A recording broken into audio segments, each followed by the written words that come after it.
চলতি বিপিএলে এখন পর্যন্ত সবচেয়ে সুন্দর মুহূর্ত কোনটা?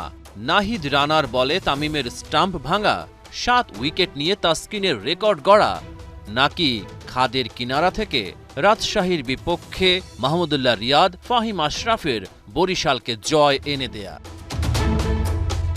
ঢাকায় প্রথম পর্ব শেষে বিপিএল এখন সিলেটে।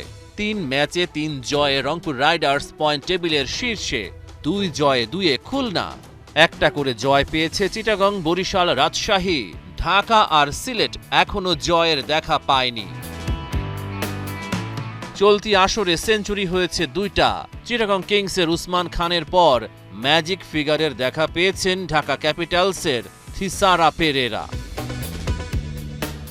ঢাকায় বিপিএল এর প্রথম পর্বে সেরা বোলিং ফিগার তাসকিন আহমেদের। ঢাকা ক্যাপিটালসের বিপক্ষে দুর্বার রাজশাহীর পেসার 19 রানে শিকার করেন 7 উইকেট। ব্যাট হাতে সবচেয়ে বেশি রান দুর্বার রাজশাহীর কাপ্তান এনামুল হক বিজয়ের ব্যাটে। 3 ম্যাচে 146 রান তার অ্যাকাউন্টে। দ্বিতীয় স্থানে রয়েছেন চিটাগং কিংসের পাকিস্তানি ক্রিকেটার উসমান খান।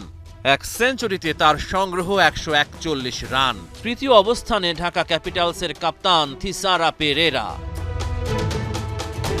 চলতি বিপিএলে এখন পর্যন্ত সেরা বোলার তাসকিন আহমেদ। 3 ম্যাচেই শিকার করেছেন 12 উইকেট। রংপুর রাইডার্সের খুশদিল শাহ দ্বিতীয় স্থানে। নাহিদ রানা 6 উইকেট শিকার করেছে।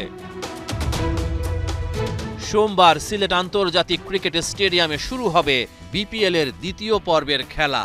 6 দিনে ম্যাচ হবে মোট 12টা। রহমান পেয়ার, 71।